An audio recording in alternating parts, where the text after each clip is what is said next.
TG Geeks, episode 186, September 10th, 2018. All things kitty cat.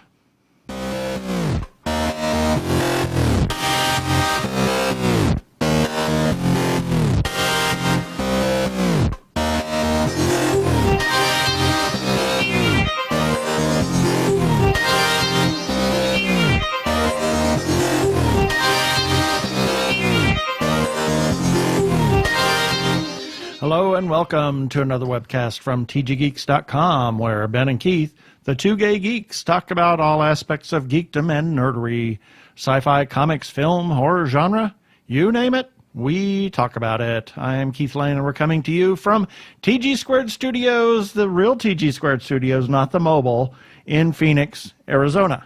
And I'm Ben Raggington, also coming to you from, I almost expected to hear the sound of a cat meowing after you said all things kitty cat here in Phoenix, Arizona. Well, and what does that mean? What does kitty cat mean?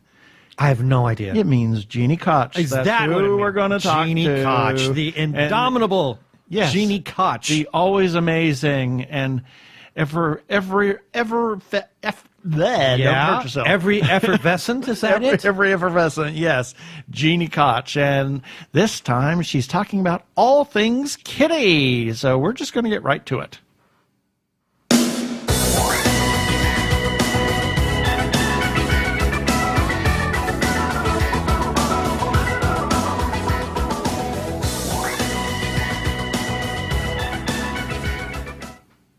And we welcome back Ms. Jeannie Koch, author extraordinaire and always amazing Jeannie Koch. And this time we're going to talk about Kitty's World.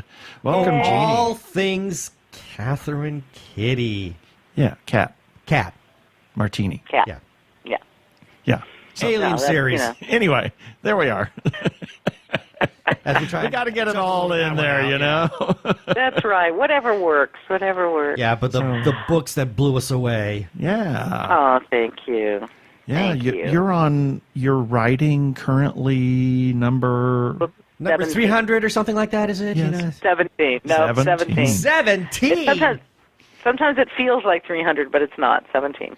Yeah, so tell us about the series and where you've been, what you're doing now, and what's going on with... That's a lot of ground. Yeah, lots of... Just tell us about Kitty's World. Okay, well, for those that don't know, my series posits that my heroine, Catherine Kitty Cat, discovers that the Roswell rumors are true, but with a twist. The aliens are here to help us, and as a side benefit, they're all gorgeous. And the female aliens that she nicknames the Dazzlers are all sapiosexual. So to them, the sexiest, most attractive things is brains and brain capacity, and they happen to feel that humans have more brain capacity than their own men. Kitty wouldn't necessarily agree with that, but it works to everyone's favor. And that would make Stephen Hawking like a Playboy centerfold. Their version of a Playboy, yes, the Dazzlers look like Playboy centerfolds, but their version of a Playgirl centerfold is Stephen Hawking. Right. So, and in my world, he's still alive. Yes. I can't give him up. Oh, yet, God, no. But he's still alive. The mourning the Dazzler community will go through if I allow him to die in Kitty's World is not Nothing will going get done. to be nothing will get done. Basically, the world could be overtaken because they'll be so distraught. So, and then Kitty gets involved in the fight to save the day and ends up doing so using her knowledge of pop culture, comics, hairspray, and rock and roll. Yeah. So that's basically her in a nutshell. Kitty definitely is an out-of-the-box thinker to the point where she probably doesn't really even know there is a box. Exactly. If there is, she's against it. She's against the box, whatever the box is. And she's a very fun character to write. Unlike a lot of science fiction, urban fantasy heroines, she doesn't really have a lot of angst. She is a very happy, well-adjusted only child. Her parents are both alive and active, and very active in the series because she discovers a lot of things. She has a very strong friend group.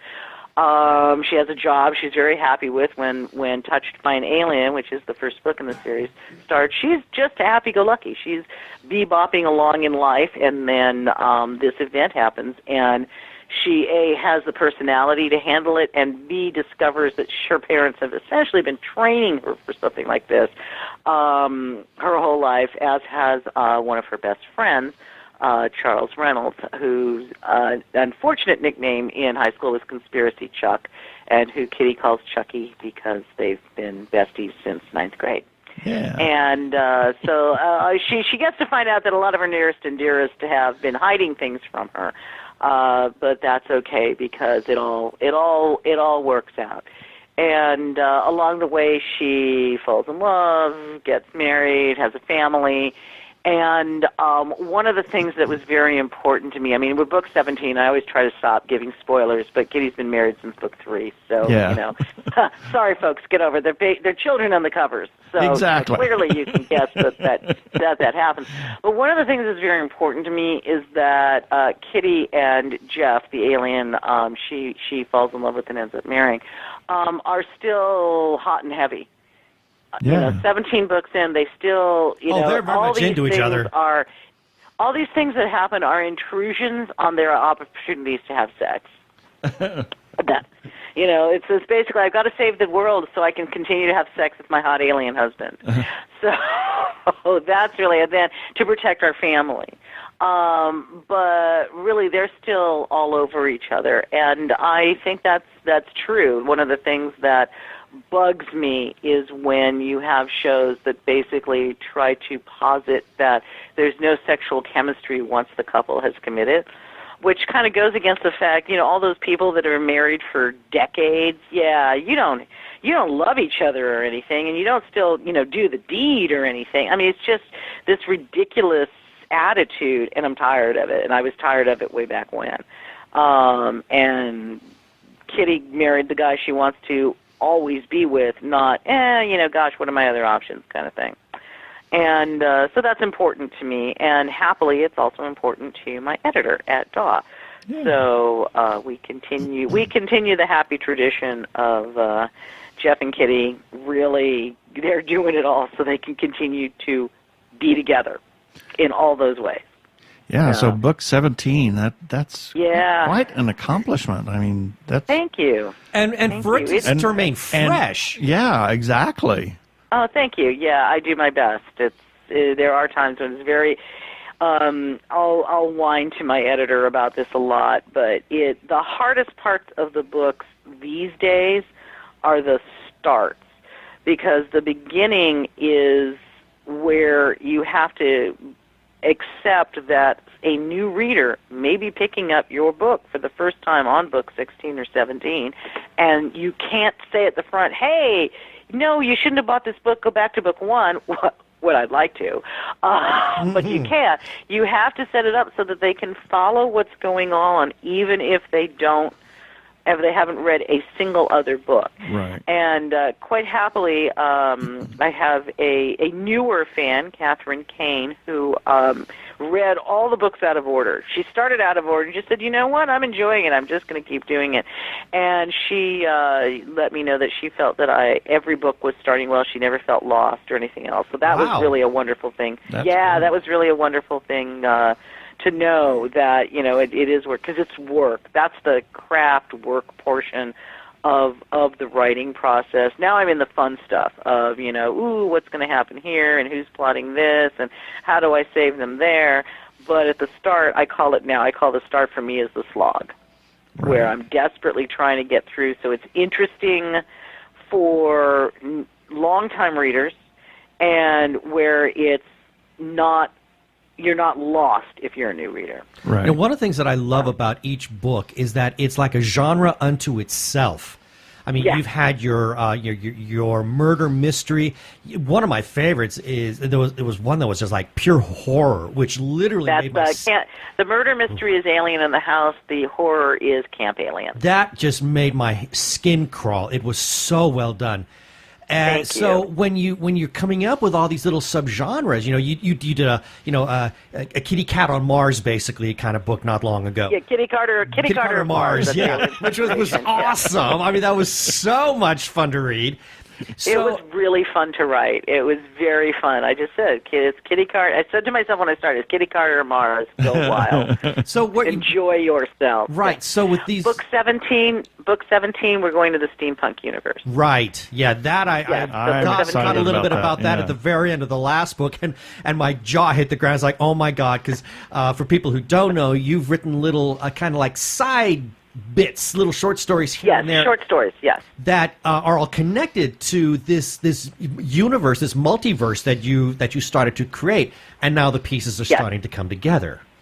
Yes, yes. So if you want to actually know what's going on in Book 17, it would really behoove you to pick up the anthologies those are in. The first is Clockwork Universe, Steampunk versus Aliens from Zombies Needs Brains. And that has a clockwork alien, which is the first one. And then Unidentified Funny Objects 4 and Unidentified Funny Objects 5 from UFO Press. They have Support Your Local Alien and The Problem with Poops. And as readers of the series know, poops are very adorable, fluffy bundles of fur that turn into giant eating machines to protect the people they perceive as their owners. Yeah, well, So, when you said poof, I was going to say I resemble that remark. Right. Okay, so Yeah, wait a minute. moving right along then. Now, you had made mention that there was a plan to collect all of these little short stories. Yes, I am hoping to have that ready. The Alien Collection is what I'm calling it, which is all the collected short stories I've written in the Alien universe. I am hoping to get that out for December. And the reason I'm saying hoping, like, ooh, it might not happen, there are a couple stories I still need to finish in order to do that. Because I want to have, there are several stories that are basically no longer available, no longer in print, and they'll be in that. So for a lot of readers, they're going to feel very brand new. But I also have several new stories that are in there. And I want to finish. There's one that's very important, which is Alien Diary, which is, for those who have been following the series, it's the Mastermind's diary. Yeah, see, yeah, that one needs to happen, and I need to finish Aliens Like Us first. That's more, ultimately that's more important. So I've got to get this other one done. And then once Alien Diary's done, then there are other stories I'd like to write for the collection, but they may have to wait for collection 2. Oh, interesting. That's okay. Fascinating. But that's a great way for people to actually catch up on all of these little side stories, because I think Yes. the way you've crafted this multiverse, and I think people are really going to get a chance to really appreciate and sink their teeth into it with this upcoming book. As you said, it's in the steampunk universe. I think it's... How long did it take you to map this all out? I don't really map. I am an extreme linear writer. I start with the title and the first line, and when I get to the end, I stop. And I occasionally try to mix that up and keep the mind guessing, and instead of doing I've tried to scene sew, where you write whatever your scene is and then you sew them all together. I don't outline, and I've tried to write ahead, and it does not work. I can do it a little bit, but ultimately I have to write in order. Right. And so these things just sort of come to me, and I, basically what's my mapping is, well, I did this in the last book, and I know that's supposed to happen, so let's do it this way. So it's almost as if, and I've said this many times with you, it's almost like you're taking some kind of dictation. If either your characters are talking to you, or you're like, and I think I actually said this in one article that I wrote, that it's like you're drawing upon some kind of, a multi-universe kind of signal that's beaming into your brain, and you're relaying something that maybe is happening in some alternate reality somewhere. That is what it feels like very frequently. For Touched by an Alien in particular, when I started writing that was actually supposed to be a dark, noirish horror story of 4,000 words or less. Nothing of the sort. Yes. It was nothing of the sort. I started writing it, and one of the things that outliners have trouble with this, linear writers do not. I let the story do what it wants to do, and then, because I can always fix it in post. Editing exists for a reason, okay? And I started writing this, and from the start, the voice wasn't any voice I'd written in. And I decided, I didn't know, every book has a short little prologue where Kitty is talking to you. She's basically breaking the fourth wall and talking to you, the reader. And during Touched by an Alien, I don't know if the character is male or female, nor do I know how old they are. I know nothing about them other than what they're telling me. As the story goes on, I discover it's like Kitty is telling me what's happening. So it's like she's reporting. I didn't know her name until she's with the aliens and they ask her name, and she says, Catherine Cat, K-A-T-T, and before you ask, yes, my parents call me Kitty. I stopped writing. I turned away from the keyboard and the screen. I said, Kitty Cat, seriously, Kitty Cat? And she said, yes, my parents have a sense of humor. Go back and keep writing. That is genius. Everybody's names are the names they told me. Now, by book 17, that's not possible anymore. And also by book 17 and many other books and short stories in other series and standalones and things like that, I've discovered I have certain names I love. I love these names. I don't know why I love these names, but I use them all the time. Among them, Charles, Reynolds, Walter, Emily, Audrey, Randolph, any Rand, okay. I mean, there's just a bunch of them, and it's like, oh, you can't reuse this name 60,000 times. Now, we passed in book 15, which is Alien Education, I passed 500 named characters. Oh, my God. Good heavens. Yes, in the series. Now, here's the thing. In the real world, if you took that 500, there would be a huge portion that had repeat names. John, Mary, Susan, Jordan. Okay, there are a lot of names that are very common and everybody has them. You can't do that in a book. I do have more than one John. I do have more than one of some of the other names, but I have to be very careful about it, and it's difficult, especially if the two Johns are in scenes together, which happens in the later books.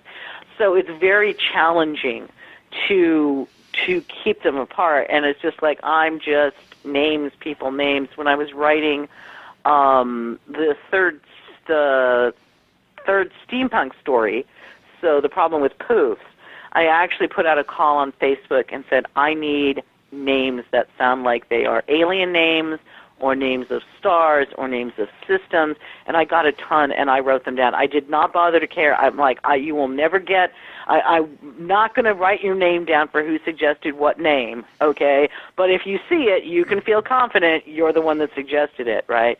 And I use those not only in the steampunk universe, but I use them over in here because I got a ton, and I was so grateful. And I'm worried I may have to do another call for names. But it was hugely helpful because I've got to come up with this stuff.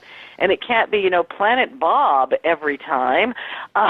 So it's very, names are one of the hardest things for me to come up with now once I'm past the first book or the first thing in anything.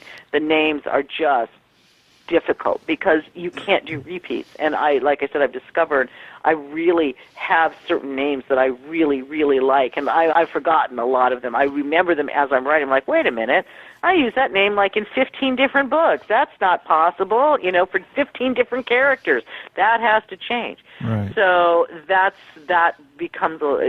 actually one of my bigger challenges is names. Yeah, but that's, again, because of where we're at in terms of the series. Right. In book 17, you're going to the steampunk universe, so you got a bunch of names you got to come up with that. Yeah, there's going to be a lot of doppelgangers, essentially. There are a lot of doppelgangers, and in fact, that's one of the big challenges in the duplicated people. Of course, Kitty and company are meeting them. Right. And it's easy on everyone other than the character of Reader. James Reader is a very vitally huge, major supporting character in the series, and he's in every book. Okay, right. And he has a doppelganger who's also named James Reader.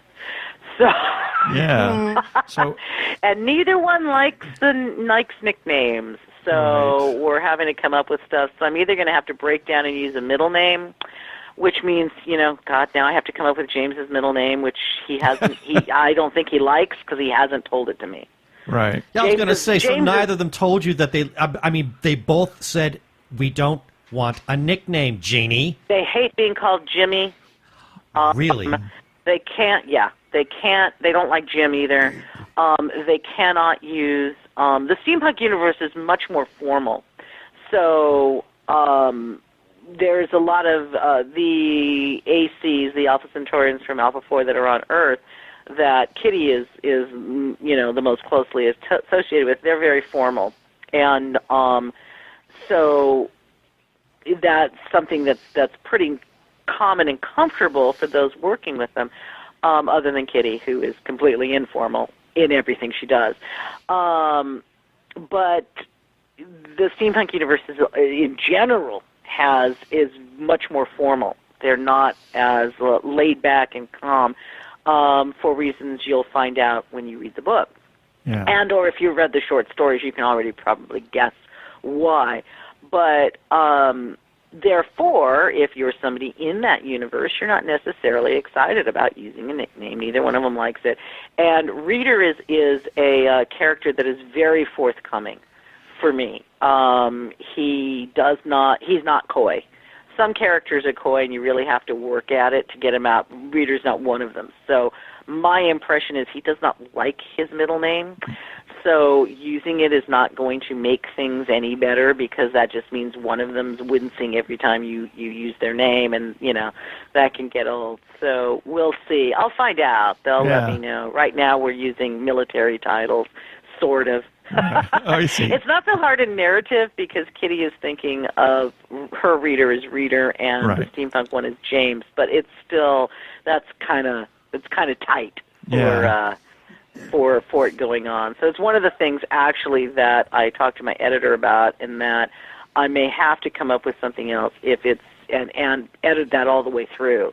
But right now I'm just sticking with how it's working and see how it goes. Okay, so with all of that, well, I want to ask one last question in two, or two questions in one. This is book 17, and you already have lined out through book 20. Is it 20? Yes, I'm contracted through book 20. Lined out makes it sound like I outlined. I didn't mean to say that. But your contract, you have titles through 20. I have titles. I actually know what's happening in every book. I'm at the stage now where it is beyond just the title and the first line. I know the general overall gist of what each book's going to be like. And then Aliens Like Us, this book 17, is due out when? February. First Tuesday of February, which I believe is the 5th, but I could be wrong. Yay. Again, not looking at the calendar. Yeah. Okay, so with that, and if people want to know more about, where can they find any of your Alien series? Every bookstore. I'm consistently a Barnes & Noble bestseller, all sorts of indie bookstores, the Poison Pen in Phoenix, Mysterious Galaxy in San Diego, pretty much any place books are sold at this point, and I'm forgetting a lot of other bookstores. Bob's Beach Books in Oregon, but there's a lot of other bookstores that carry it because it is from DAW, which is part of Penguin Random House, a major publisher. And so you are available on Amazon as well. Oh yes, Amazon, BarnesandNoble.com. You know, all those places. But yes, you can any bookstore, any place selling books, and that includes international for English version. And if anybody wants to know, I mean, they are available for the Kindle because that's how I usually read them. Because yes, it's easy. They are. Also, by the way, Czech Republic should be paying attention. They have bought rights to, I think, the first 2 books, so those should be coming out somewhere in the nearish future. Indeed. I don't have a pub date from the Czech publisher, but we have sold Czechoslovakian rights. So. Well, that's going to be awesome. Czech Republic coming to you. No kidding. So, and if anybody wants to know more about you, or actually, isn't there also a website that also talks about, that kind of it's like maybe a little compendium about all things alien? If there is, I don't know about it, other than my own website. Maybe that's it then. What is that website? That website is www.ginnykoch.com. That's GINIKOCH.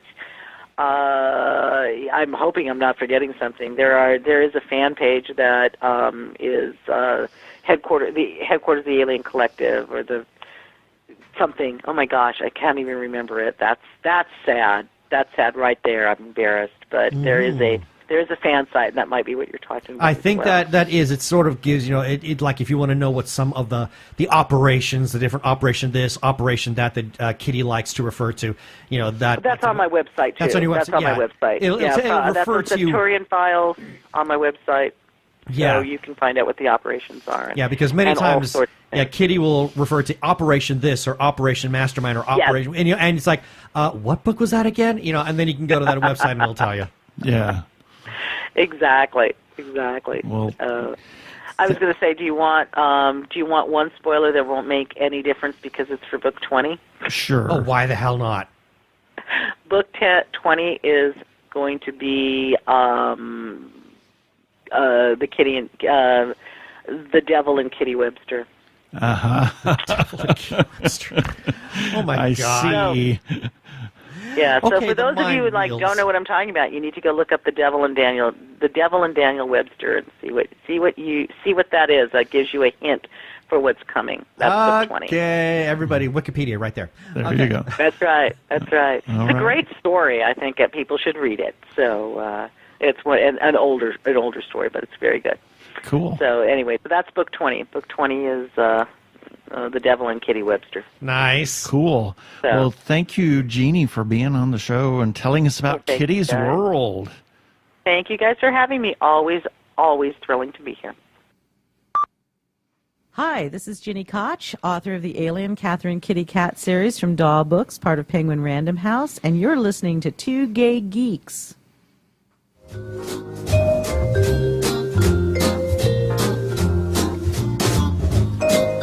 And here's a few selected birthdays for September 10th through September 16th, 2018. September 10th, Arnold Palmer. I think they named a golfer after the drink. Yeah. Yeah, his parents were having a drink. She said, "I'm pregnant." Oh, we'll name him Arnold Palmer. There you go. How about that? And Colin Firth, and Facebook friend, and our former neighbor and veterinary assistant, Shelley Andrew. Happy birthday, Shelley. Happy birthday. And our good friend, Mr. Gordon Street III. Happy birthday, Happy birthday, Gordon. September 11th, Brian De Palma, Lola Falana, and somebody named Lynn Lane Hill. I don't know who she is, but she's my favorite sister. Your only sister. Well, I'm sorry. Was I still not my favorite sister? Was I not supposed to say that? Also on September 11th, David Bunch. Happy birthday, David. Happy birthday, David. And Trevor Martin, an opera singer that we know. Indeed. September 12th, Neil Peart, Hans Zimmer, Ian Holm, and Maurice Chevrolet. Chevalier. Chevalier? Yeah, he's not a car. Oh, he's not a car. I see. September 13th, Nikolai Gilov, who is a famed opera singer. He was one of the great basses of his time. Yeah, absolutely. Roald Dahl, Arnold Schoenberg, Clara Schumann. A lot of musicians. And Tiffany Wilhelm. Happy birthday, Tiffany. Oh, my. Oh, boy, it's going to be one of those days. September 14th, Walter Koenig and Clayton Moore. Who was that man behind that mask? Who is that man behind that mask? Have I told the story about... it was... What? You have a story about Clayton Moore? No, not about Clayton Moore. About the Lone Ranger. Oh. Well, I'll tell it some other time. September 15th, Jesse Norman, Agatha Christie, who... put clues on the very last page. And Mary Brown. Happy birthday, Mary. September 16th, Peter Falk, who some people of a certain age will know as the Night Stalker, but a lot No. Yeah. No, he was not Night Stalker. He wasn't the Night He was Columbo. Columbo. Shoot. What was I thinking? That was... Well, they both wore trench coats, I think. Well, no, he didn't. No, Night Stalker did not. He wore a really bad tweedy sports jacket. Yeah. Anyway, other people know him from The Princess Bride as the grandfather. Yeah, the grandfather. Yeah. Also on September 16th, Mike Mignola and Tina Torsitano, who is Lenore's daughter-in-law. Yes, happy birthday, Tina. Yeah. And that's it for the birthdays this time.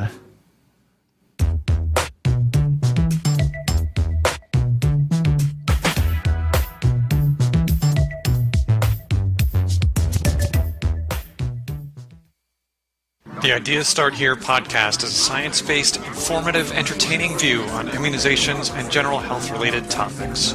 Featuring me, your host, Jack Mankin. But each flu season gets shots for a good reason. Measles at the school. Measles. Number one, I was like, you know what, you should be exercising. Hey, you kids, stop playing with that cowpox. We didn't even talk about polysaccharide vaccine. Thank you. No, it was a good speech. I liked it. If they knew that was going to happen, they would have vaccinated, but they didn't know. Winter is coming. My mom was like, you're getting a shot. And I was like, what? Gotta make sure they vaccinate. The panda plague. It was not the panda plague. She got it from panda bears. Subscribe to the podcast through iTunes, Stitcher, or Google Play.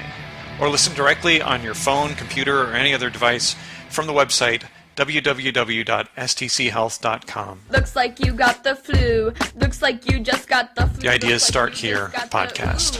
Looks like you got...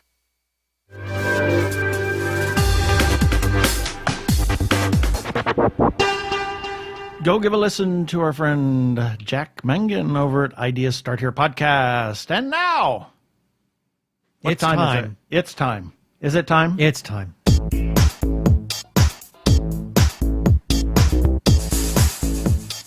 Time for feedback. Thank you very, very much.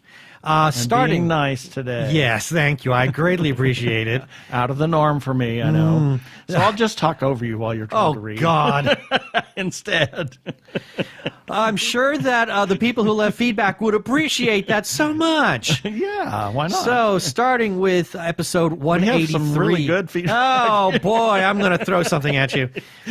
Let's see if I can find a paper napkin I can roll up. Starting with episode 183, and this was during our birthday segment, and we gave a birthday shout-out to Lenny Riefenstahl. And Arkle left a comment saying that Lenny gets way too much credit in terms of filmmaking, at which point he then later goes on to say why. Well, but that's not the reason why you included Lenny. No, it was for her, what she did after the war, not the stuff that she did during the war. It was her photography and the things that she did after the war. Right, because you're a photographer and you're fascinated with a lot of the works that other photographers do. Yep. So makes perfect sense. So then we also got comment from, now this is the review about how life imitates art with My Life with James Dean. Which was a great wonderful film. movie. Wonderful movie. It was so French, but it was so very, good. very French, but we loved it. Ridiculously charming. Got a comment from Dominique Choisy, and I'm not going to say who Dominique is yet. But Dominique says, thank you so much for your words and for writing a real critique that comes from your brain and heart. And yesterday was my birthday, so it came as a gift to me. If you feel like it, you may go and like the Facebook page of the movie Ma Vie avec James Dean, so you can get update news from the movie. Have the best of days, and thanks again. So who is Dominique Choisy? He is the director. The director of the movie. Yeah. That's the critique or the review or comment that he left on our website. Boy, was I jazzed. Yeah. That was a thrill. And we are looking at trying to get an interview with him on the show. So that would be keep great. your ears low to the ground. Hopefully we'll have him on sometime in the near future. In the near future, yes. And then we had some comment regarding, Ro gave us a review for the Happy Time Murders. And first got a comment from Hamish Downey, who said, I should point out, Ro hated this movie. She wanted to walk out. Hamish... She says, I want my 96 minutes back. 96 minutes back, yeah. Hamish Downey left a comment saying, what a pity, I wanted to like this film. And then we got a comment from a friend, Michael Rose, and he says, thanks for confirming my suspicions. Not a fan of crude for sake of being crude. I have to agree with that. Then lastly, and I got some really great feedback for this episode. Episode 185, we got a comment from Greg Lowe. And for people who may not remember who Greg Lowe is, he is a filmmaker who we met at Horrible Imaginings and did one of the best horror shorts that we ever saw. It was the movie After Image. It was fantastic, very creepy, and creepy in all the right ways. Yep. And Greg left us this great comment saying, hey guys, it was really nice listening to your podcast. I need to make this a more regular habit because it was extra nice this time in the sense that I didn't feel so far away while hearing your familiar voices. What I mean is, in moving up here into a new region, he's moved to Seattle. Yep. It can be a little challenging meeting new people, so the podcast warmed my day, and thanks for the shout-out. And then I guess during that episode we made some comment about how hot it was, so he then also left shovel heat. Oh, it was when we were talking about how, what do people do people ask, what do you do when it's so hot? Oh, that's right, you shovel heat. And then, no. And then we say, what do you do when it's so cold? And then the comment was made, oh, well, at least we don't have to shovel. You don't have to shovel snow. No, we shovel heat. So we shovel heat. So that's what that was all about. And that is our feedback for this time. Yeah, we want to hear from you, our listeners. You are important to us. We love to hear what you're thinking about our episodes, about anything that we run on the website, on Twitter. You can do it on Twitter, Facebook. Faceback? What the? I am having a day today. Yeah. I'm dyslexic today or something. On Facebook, on Twitter, on the website, on each article, or on each episode, you may leave feedback. We welcome it. And you can also leave us a comment on our voicemail, 469-TG-GEEKS. That is 469-844-3357. And as always, please play nice. You don't need to hear their identification. They're the two gay geeks. They can go about their business. Move along.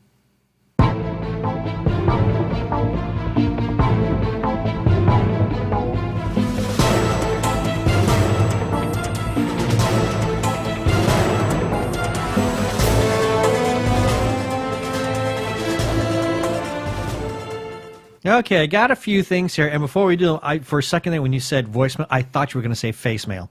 Face mail, yes. So that's what's going to be called from now on. Yeah, it's face mail. It's face mail. I got a couple of things. Space mail. Space mail, as opposed to snail mail. Hate mail. Oh, no! Oh, no hate mail. No. No hate mail, no. Got a couple of things that I saw during the past couple of weeks that I wanted to touch on. This one I thought was kind of exciting, although we're not going to experience it personally because I refused to go there during its first year of operation, and that is Disney's Galaxy Edge. It's going to be just Galaxies. Edge. Galaxies as in plural. I mean, not plural, but possessive. Possessive. Yeah, it's not plural galaxy, but how the galaxy... It might be plural galaxy. Well, I'm just reading it as it appears on the article. Anyway, I guess there's going to be some new music in the park, and it's going... Who could write that? What? Who could possibly write that music? Maybe the man who scored it in the first place, John Williams. Oh, they got somebody. They did something original then. Yes. Who, and as everybody knows, he served as a composer for all of the big ARC movies, episodes 1 through 8.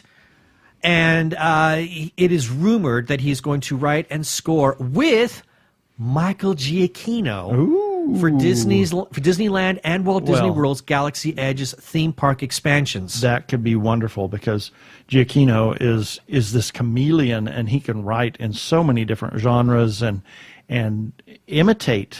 Well, interesting you should say that. Yeah. Did you know that Giacchino wrote the music for the latest Star Tours iteration? Oh, really? Yeah. Interesting. He did that. And I read elsewhere that I thought he also worked on... Oh, yeah.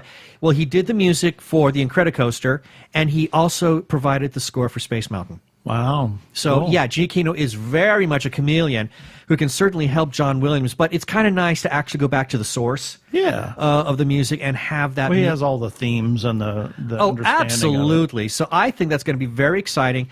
And so Galaxy's Edge promises to immerse park guests fully into the imagined world of Star Wars with the never-before-seen location Black Spire Outpost, found on the seedy remote outpost planet of Batuu, serving as landing points... as a landing point for traders, adventurers, rogue smugglers traveling around the Outer Rim and wild space. According to Pablo Hidalgo of the Lucasfilm Story Group, it's been there for thousands and thousands of years. One other little thing I want to touch on, they're actually going to serve alcoholic drinks there in that one land, and that's caused quite a bit of a stir. A lot of people don't quite know what to make of that. It's got a lot of people upset, but you will not be able to order off the menu by asking, can I have a gin and tonic? I mean, these are going to be, already designed alcoholic drinks that are on the menu and will have Star Wars themed names, I'm guessing. Well, who wants a gin and tonic anyway? Well, I certainly don't. Anyway, so that's the big news going on there. Have spiked blue milk. Yes, because that's what they're going to call it. Yeah. I don't know. Maybe they'll call it Banta milk. Ooh. Bantha poodoo. Ooh. No. And then moving right along, there was an announcement. Doctor Who finally got an air date. Who? For their first episode of Series 11. And they're changing the day. Instead of having it on a Saturday, it is going to be on a Sunday now. Sunday, October 7th is when the new premiere for Doctor Who will take place, and it looks like that's when it's going to be airing from now on. And I think this is because there's a brand new showrunner, Chris Chibnall, and he's completely reinventing the entire series. He says, new Doctor, new home. Jodie Whittaker's Doctor is about to burst into Sunday nights and make the end of the weekend so much more exciting. And the premiere episode is titled The Woman Who Fell to Earth. It was written by Chris Chibnall and directed by Jamie Childs. So keep your eyes and ears open for that one. We'll have the link for this story as well as the Galaxy's Edge story on the show notes on our website for this episode. And that's what I've got for now. That's what you got for that second segment. Well, we always want to run this PSA. So since we're still in the Suicide Prevention Awareness Month of September, mental health awareness, we run the Trevor Project PSA every episode. We want to continue to run it. Please get help if you need help. I'm Daniel Ratcliffe, and I believe that reaching out for help is the bravest thing a person can do. If you are struggling and need support, call the Trevor Lifeline at 1-866-488-7386. It's free and confidential, and trained counsellors are there to listen 24/7 without judgment. To learn more about the Trevor Project's life-saving work for lesbian, gay, bisexual, transgender, or questioning young people, go to thetrevorproject.org.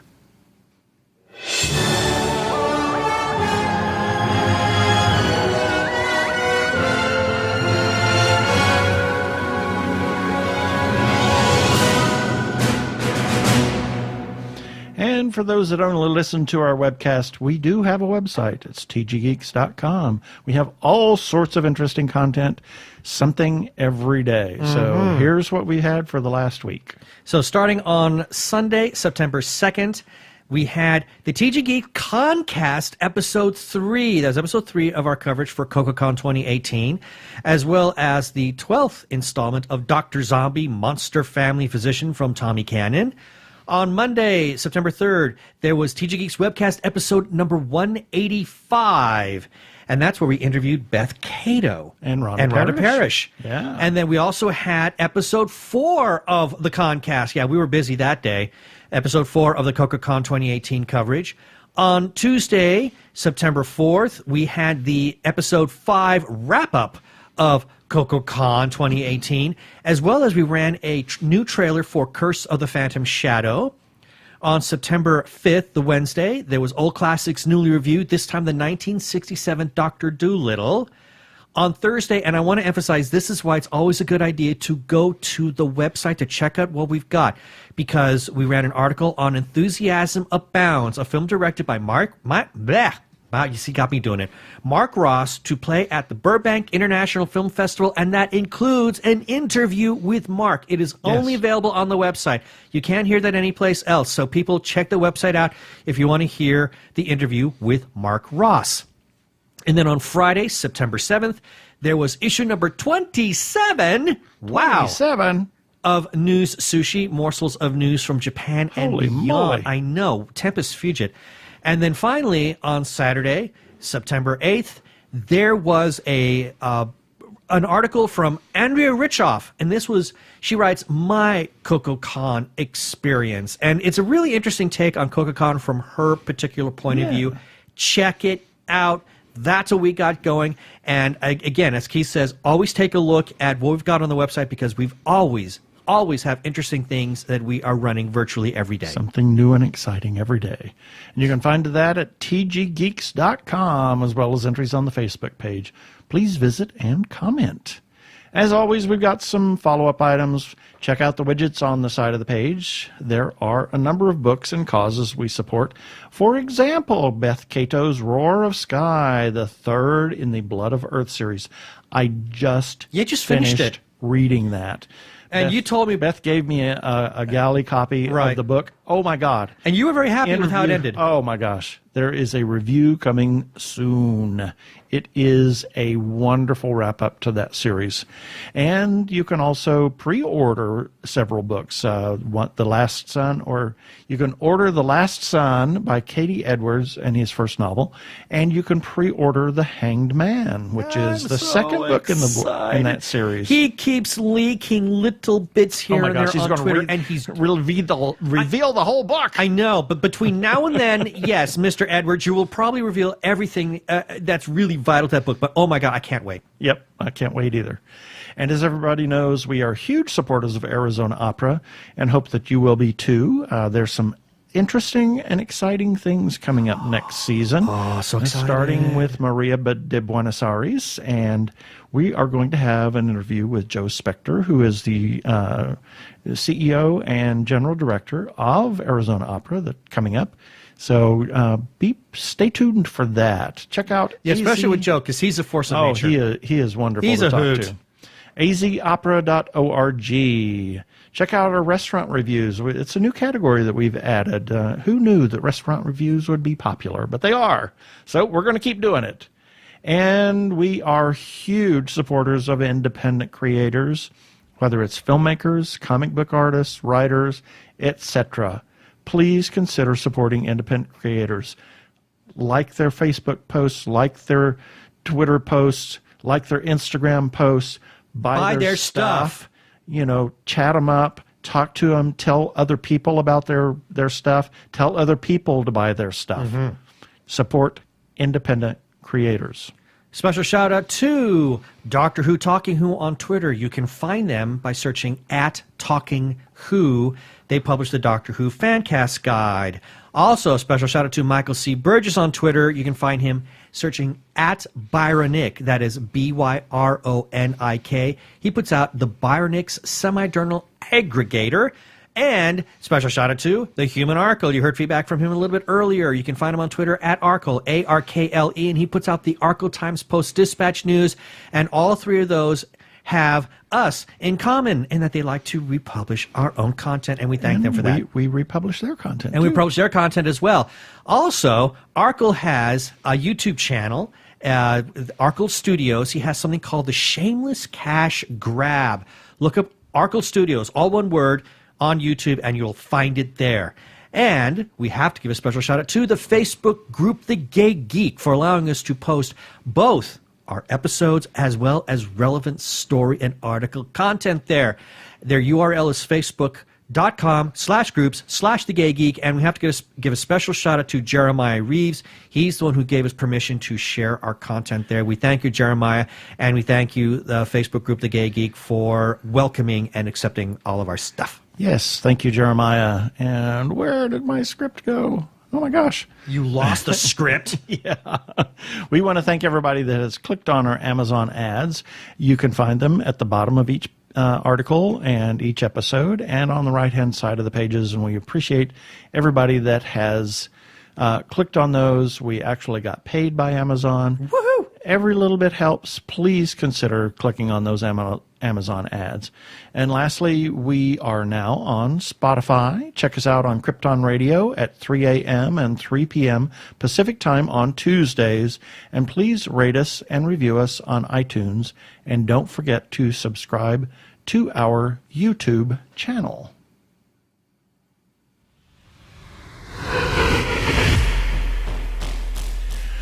Well, next time, I don't know. We have a bunch of interviews in the can. It might be Joe, actually. It might be, because we've got the opera season that's coming up, so it might be Joe. It's really coming up soon. So we might have, actually, that might be a twofer episode, because we just got another interview opportunity that popped in. I saw it on my watch, that we can possibly do and release that soon. Oh. So that's where we are with next week.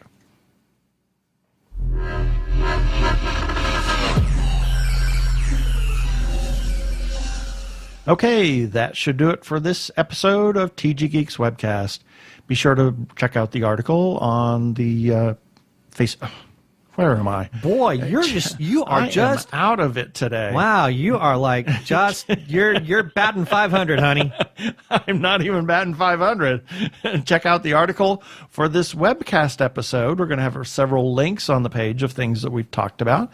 And remember, you can comment on our Foosbeak page. Wow. Our Facebook. Our foosball page? Yeah, there we go. Our foosball table, yeah. Our Facebook page. Well, so people just going to have people come over to and find a foosball table, knock it around, that we don't even own yet, and then write comments on it. That's there we go. Comment on our Facebook page or our website tggeeks.com, or even on Twitter or Instagram. Who knew? I don't know how to use Instagram. You do. I'm working. You do the thing on Instagram, and we have actually received feedback that will be featured in the future. Yeah. Or you can leave us a voicemail at 469-TG-GEEKS. That is 469-844-3357. Farsmail. From TG Squared Studios, I'm Keith Lane. Thanks for listening. Please be kind to yourself and those around you. Cheers. Chairs. Carrots. Carrots?